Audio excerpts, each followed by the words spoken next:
Bienvenue sur la Gazette végétale et l'écho des planètes.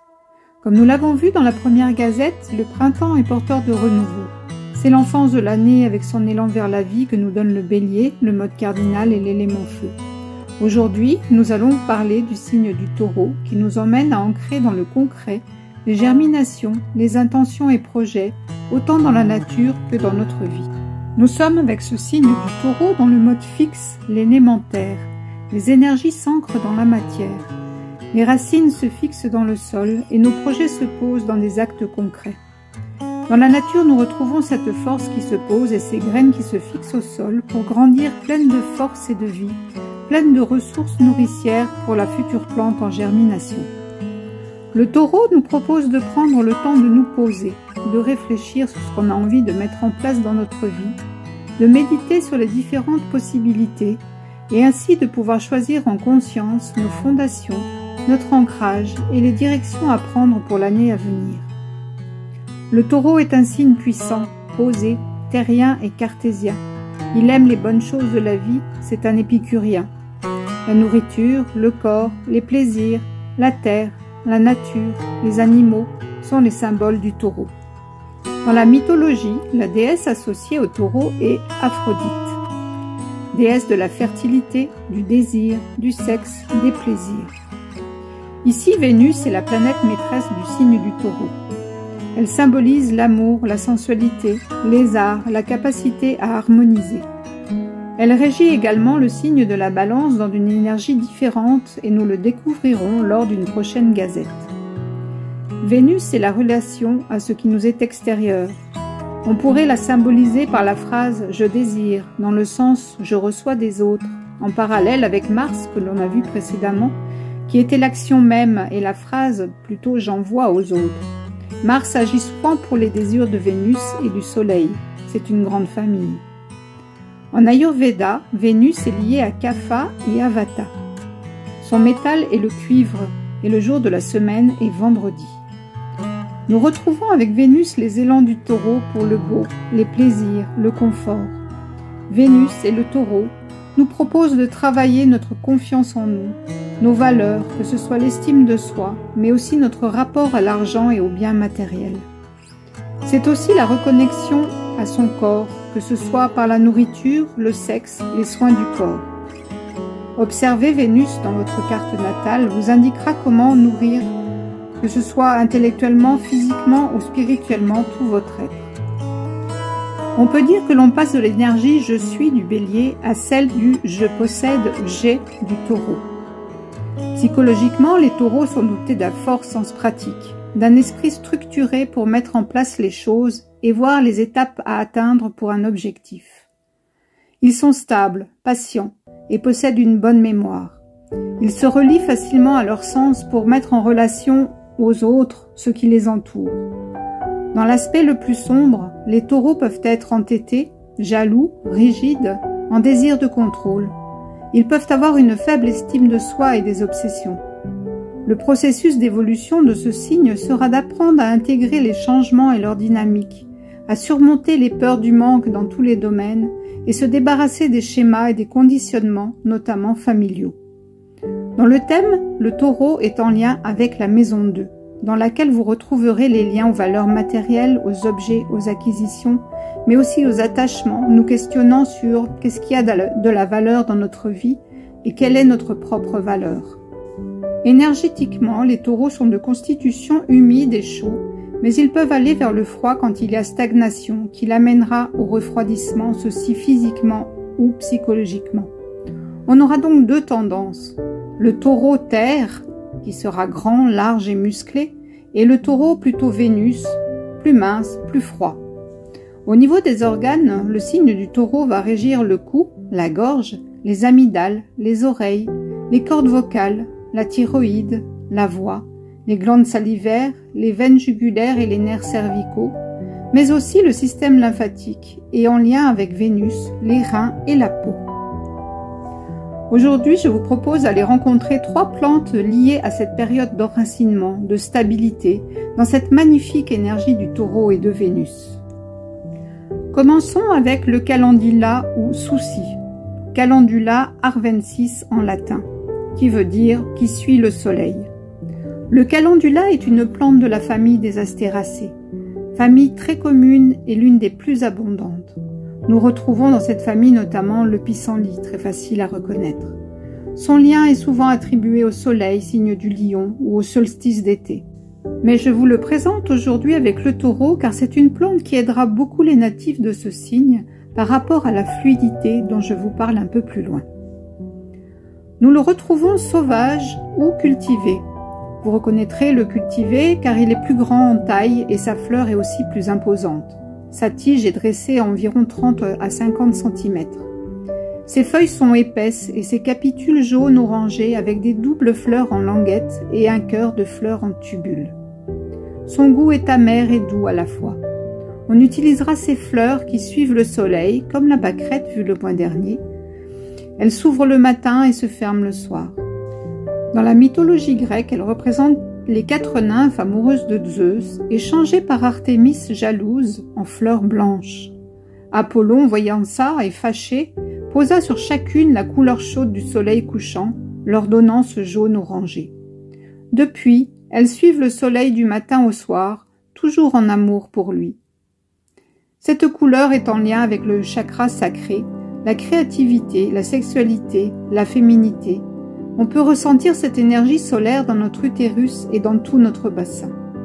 Cette énergie nous connecte à notre soleil intérieur, mais aussi à Vénus. Ses feuilles sont pubescentes, c'est-à-dire recouvertes de poils.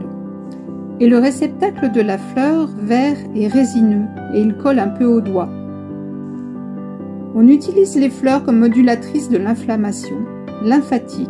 Elles amèneront de la fluidité, notamment au niveau de l'utérus. Elles sont héménagogues, ça veut dire qu'elles régularisent le cycle. Elles agissent aussi pour les crampes. Elles sont cholagogues, donc elles ont une action sur la bile. Le calendula agira sur les accumulations de liquide en excès, en drainant les toxines et en libérant de manière douce et légèrement chaude les tissus, ce qui fait d'elle une plante idéale pour les taureaux, aidant son corps à garder une fluidité bienfaisante. Florence Pommery, créatrice de la formation en astro-herboristerie, cite dans Herbal Zodiac: le goût piquant aide à augmenter la circulation, le mouvement et le métabolisme dans le corps, une action particulièrement utile au taureau qui est sujet au ralentissement du métabolisme et stagnation, donc manque de mouvement au niveau des tissus. Les goûts sucrés et salés sont similaires à ce signe au niveau énergétique, donc plutôt à éviter. Nous voyons ici le lien avec ces mouvements tissulaires et cette fluidité importante pour les taureaux. Le calendula est aussi une protectrice de la peau. La peau, premier organe de sensibilité et de perception du monde extérieur.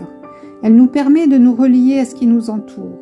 Ici, le calendula nous montre que l'ouverture, comme la fleur le matin, c'est aussi se protéger et poser ses frontières en se refermant. C'est un mouvement qui ramène à notre rapport au monde ou et à nous-mêmes. Vous pouvez utiliser le calendula en spagyrie, en onguent, en infusion ou en macération, suivant les correspondances astrales personnelles. Allons rencontrer maintenant la rose sauvage, Rosa canina. Ce lien très fort avec la planète Vénus me paraît une belle approche. Son autre nom est l'églantier. Vous la trouverez dans les plaines, les haies et les bois, mais aussi en montagne. Elle est apparue sur Terre il y a plus de 40 millions d'années. Elle est l'ancêtre de toutes les roses cultivées. Les Perses appréciaient beaucoup ces fruits dits gratte-cul ou cynorrhodons qui diminuaient les règles trop abondantes et dissolvaient les calculs. La fleur, quant à elle, passait pour guérir la tuberculose et pour la petite histoire, elle pouvait réveiller les morts. La Rosa canina peut atteindre 5 mètres. Ces fleurs roses pâles ont 5 pétales qui sont comme des protecteurs reliés aux 5 éléments. Ses feuilles sont ovales et dentelées. Ces fleurs délicates font éclore en nous ce lien entre notre cœur et le ciel vers lequel elles s'ouvrent.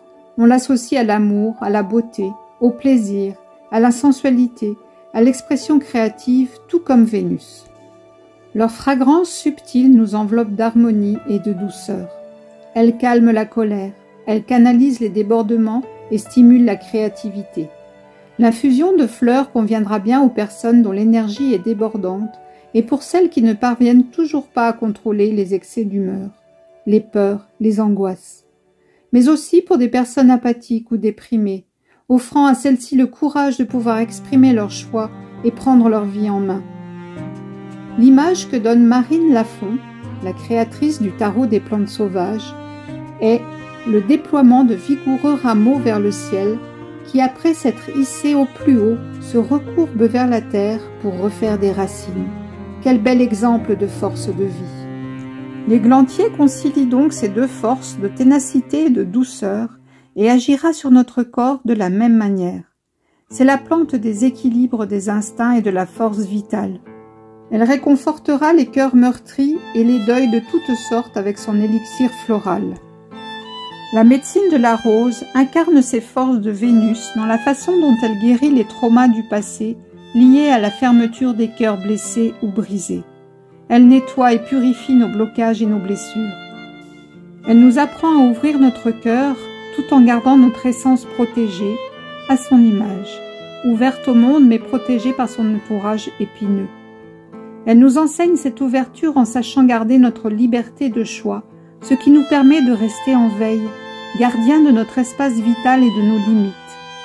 Ces fleurs, d'aspect si fragile, résistent aux intempéries avec force et nous enseignent à puiser celles-ci dans nos fragilités.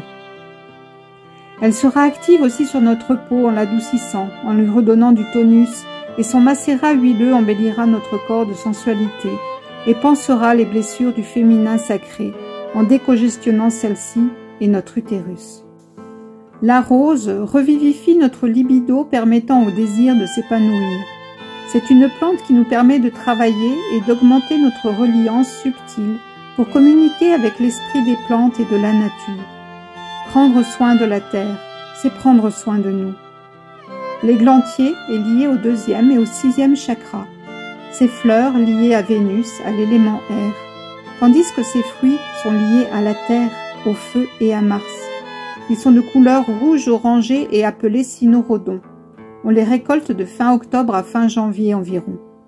Je ne parlerai pas spécialement de leurs vertus aujourd'hui, car je les placerai plus en lien avec l'hiver, avec l'élémentaire, mais nous en reparlerons. Je vous propose une 3e plante en relation avec le taureau, qui en fait est un arbre, le Ginkgo biloba. Le ginkgo est une espèce très ancienne qu'on retrouve il y a près de 200 millions d'années. Cet arbre, pouvant atteindre 40 mètres de haut, est originaire d'Asie. Son nom vient d'ailleurs du Japon, Jinkyo, qui signifie abricot d'argent. On le retrouve parfois en Europe, ornant les parcs, les jardins ou les bords de lacs. On l'appelle aussi l'arbre aux 1000 écus. Pour la petite histoire, ce nom est dû au botaniste Pétigny qui, en 1780, se procura en Angleterre les 5 premiers arbres introduits en France pour 40 écus. Et c'est pourquoi il fut surnommé comme cela en France, mais aussi pour son feuillage automnal évoquant des écus d'or. Ses feuilles sont divisées en 2 lobes, on retrouve ici l'image du cerveau, et ses fruits nauséabonds sont irritants et toxiques. Le ginkgo est connecté au 2e et 6e chakra. C'est l'arbre des ancêtres, des personnes âgées. Au niveau subtil, il permet de faire ressurgir les histoires transgénérationnelles au sein de la famille. C'est aussi l'arbre des survivants. On dit que le ginkgo survit aux irradiations. Ces feuilles sont utiles pour les personnes qui viennent de sortir du coma ou après une opération ou une grave maladie. Il agira sur le système respiratoire, circulatoire et urinaire. Au niveau psychique, le ginkgo aide à accepter la lente dégradation du corps qui vieillit. Il incite à vivre le moment présent et permet l'acceptation de ce qui est. Pourquoi ce lien avec les taureaux ? Eh bien, les taureaux peuvent avoir des difficultés à relier la réalité physique aux émotions. Et ils sauront donc apprécier le ginkgo qui les aidera à interagir avec leur monde émotionnel et spirituel. Vous pouvez l'utiliser sous forme de poudre, de teinture mère ou de tisane. Pour finir, je vous parlerai des plantes similaires ou opposées aux énergies du taureau qui seront également intéressantes à travailler pour ce signe. Pour les plantes similaires, nous trouverons les plantes émollientes comme la guimauve, les plantes amères ou altératives comme le gaillet gratteron, ou expectorantes, liées au chakra de la gorge comme l'iris versicolore ou la sauge. Pour les plantes opposées, nous aurons en altérative amère la patience crépue, le plantain, le romarin, ou astringente la bourse à pasteur ou l'alchémine. Si vous aimez travailler avec les pierres, j'ajouterai que pour les taureaux, l'élixir minéral d'ambre permet d'exprimer de la souplesse et de la légèreté, à la fois au niveau physique et émotionnel. C'est avec ces fondations solides en taureau que l'on peut aborder la dynamique d'extériorisation du mode mutable et de l'élément air que l'on verra avec les Gémeaux le mois prochain. On verra dans la nature la profusion des plantes entre le 21 avril jusqu'au 21 mai. La nature, forte de son ancrage en taureau, peut alors se déployer. J'espère que cette gazette du mois d'avril vous aura plu. Bien entendu, cette présentation est très généraliste, mais si vous désirez aller plus loin dans les liens de compréhension qui nous unissent aux plantes, aux planètes, aux éléments, aux saisons, je vous invite à vous inscrire à ma chaîne dans laquelle vous retrouverez tous les mois une nouvelle gazette végétale et écho des planètes, ou de visiter mon site moncielintérieur.com. Vous y trouverez notamment des articles sur mon blog avec l'astro-herboristerie Qu'est-ce que c'est ? Je me tiens également à votre disposition pour vous accompagner dans la lecture de votre thème natal ou de votre révolution solaire, mais aussi pour des consultations en astro-herboristerie. Cette consultation vous permettra de cibler de manière précise les plantes, l'alimentation et les périodes bénéfiques pour vous accompagner sur le chemin de votre bien-être, du corps, de l'âme et de l'esprit. Je vous remercie pour votre visite et je me tiens à votre disposition pour tout renseignement complémentaire. Je vous dis à bientôt pour une prochaine gazette végétale et écho des planètes le mois prochain.